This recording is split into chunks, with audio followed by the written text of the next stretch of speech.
But look, Right. Coach Wooden, man, it was such an honor to play for Coach Wooden.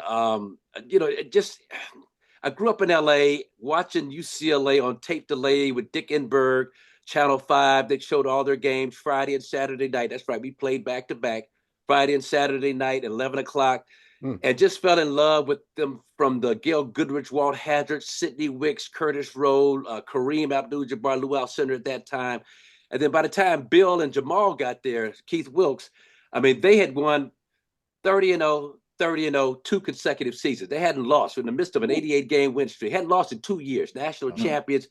And so when Coach Wooden recruited me out of Crenshaw High School, man, it was such an honor to go there. But then my first week of practice, guys, this is the honest to God truth. My first week, anything that Keith Wilkes, Jamal Wilkes didn't block, Bill Walton blocked.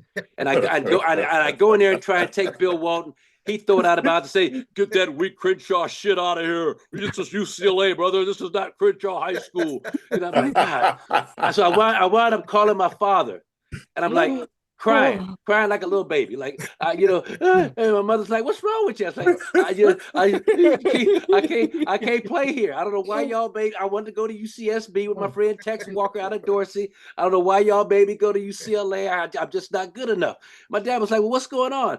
I was like, "Well, Keith Wilkes is blocking all my shots, and what he don't block, Bill Walton blocks." And my dad's like, "Man, they're the best two defensive players in the country. You're fine. You're fine."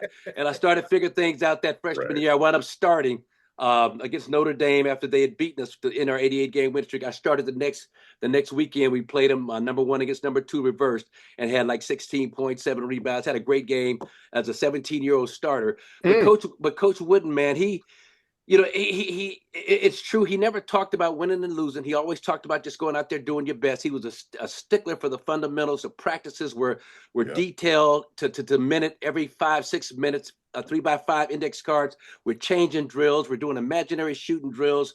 We didn't run line drills. We did like 3-on-2 conditioner. He didn't believe in running, as he thought it was a punitive kind of a thing. And so he would get you in shape doing actual basketball stuff.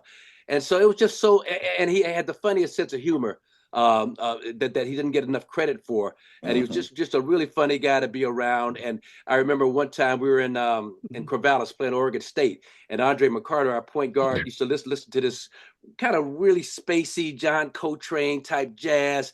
And Andre would do like this kind of yoga routine where he would balance on. And so Coach Wooden came up behind him, and we were watching Andre. We could see Coach Wooden, but Andre couldn't. And Coach Wooden would, every time Andre would do something, Coach Wooden at 63 years and then Andre would turn around and Coach would just do like this.